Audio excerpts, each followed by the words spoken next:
Tom Bradley International. Here's the all the traffic, which pretty much lives up to the hype. 5-star Uber driver.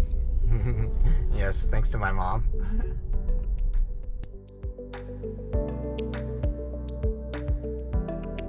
So we started off our trip at the Qantas First Lounge in LAX. I was flying JAL first and Jessica was flying JAL business. We got access to the Qantas First Lounge because Qantas and JAL are part of the same airline alliance, One World. For this first class lounge, you're allowed to bring in one guest as long as they are also flying on a One World flight.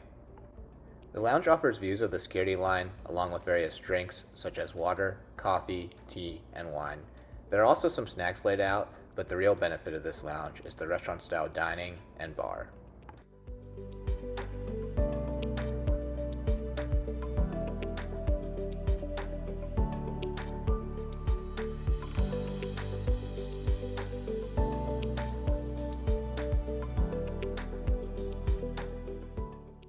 The breakfast menu switches over to lunch and dinner at 11 o'clock. For our flight, we were able to try both menus.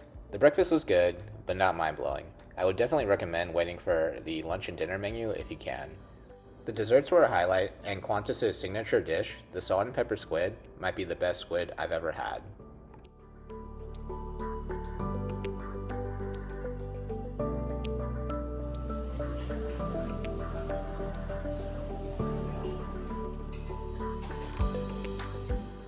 Before our flight, both Jessica and I showered.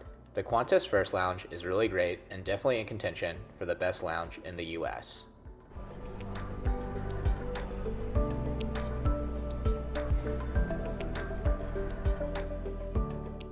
So the business class seat was about the width of 1.5 economy seats, so it was a little bit hard to get a full video of the seat without getting the passenger next to me. I will say though that it was really nice because when you're at the window, you get your own private aisle access. Alright, time to unbox some amenities. So first off, pretty standard, you got the toothbrush, then some pocket tissues, hand lotion, which was pretty nice since the plane is super drying. And then the next one I thought was really cool. It was like a steam eye mask that you put over your eyes and then it warms up. We also got some earplugs to go to sleep. This was handy. It was a charger that had both the lightning cable option and the USB-C, and then an eye mask. Basically, as soon as the plane takes off and is at a stable elevation, they serve you with some warm nuts, olives, and this really good champagne. Over here, I'm going to display the business meal option. I ended up getting the Western style, so here's my Chilean sea bass. It's pretty tasty. And then I got some sort of like non-alcoholic option that ended up being pretty bitter, so I didn't really finish that one. Also, it took me way too long to figure out that the tray table, you can actually swivel, so while you have your food set up, you can still get in and out of your chair, which was really nice. And then over here, we got this passion fruit kind of mousse dessert, and then I got some sencha tea. The tea was super good. Then after the meal service, they turned the lights down. I got some more tea, and then got ready to sleep. Here's the little entertainment option, and off to sleep I go. Couldn't sleep that long, so I ended up getting an a la carte meal, which was a Japanese breakfast of sorts with mackerel, some pickled veggies, rice, and a soup. It's almost the end of the flight now, so they turned on all the lights, and then I got one last JL ramen for my last meal on this plane. Overall, the service and the food was excellent.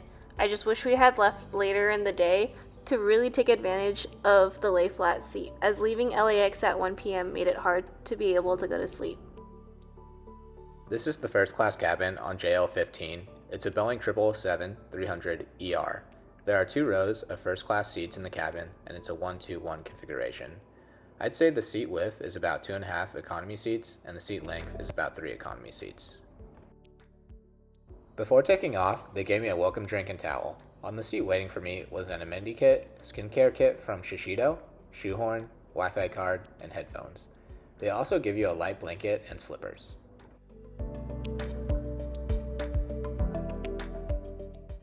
Underneath the ottoman in front of you is a place to store your luggage with shoe storage on the side. The bathroom is normal size, but does have some nice amenities. There are toothbrushes, real linen hand towels, and perfumes.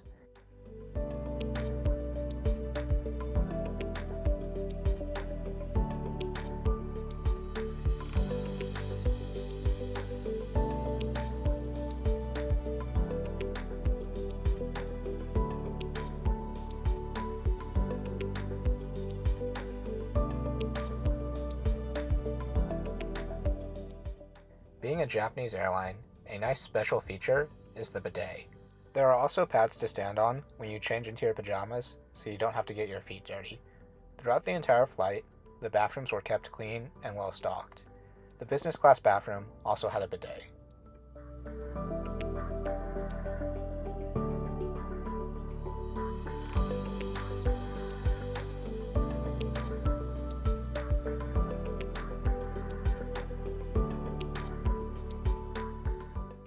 This is the menu for my flight. I started off with a canapé consisting of asparagus and prosciutto and mushroom and cheese. To drink, I had Queen of the Blue Deluxe tea. The amuse-bouche was a chilled sweet corn bisque topped with crab and chive oil.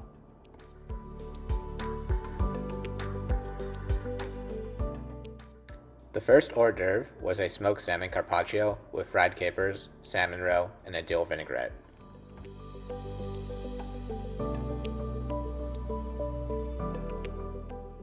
The second hors d'oeuvre was scallops with morel, mushroom, risotto, and balsamic cream. The first main dish was Chilean sea bass, served with mashed potatoes and brown butter sauce. The sea bass was cooked perfectly, and the presentation really gave off the first class vibe. The second main dish was a beef tenderloin with chimichurri and wine sauce. This was the only food on the entire flight that I didn't really care for. To finish off the meal, there was an Earl Grey tea cake, vanilla panna cotta, and chocolate cake.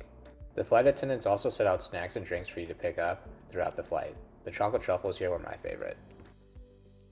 Several cold and hot towels were given throughout, during, and after the meal.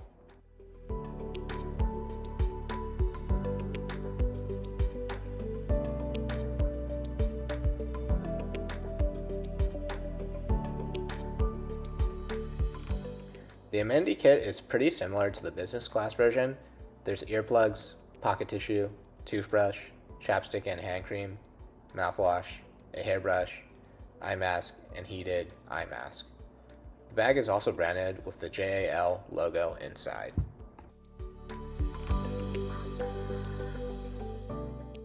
The seat has a reading light which doubles as a headphone holder, and there are several compartments for storage. A universal power plug is also provided.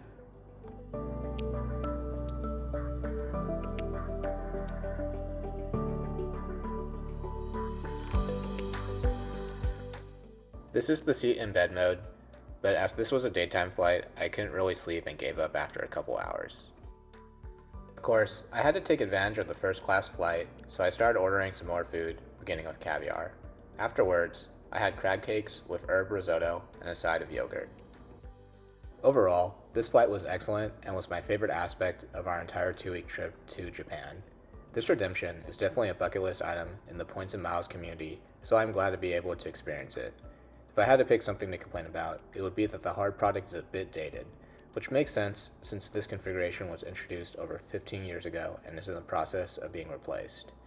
There are no closing doors, so you don't get a true suite, and the controls for the in-flight entertainment were clunky with a poor movie selection. However, I'm still very grateful to be able to take this flight, and I don't think there are too many better options for my first non-economy flight.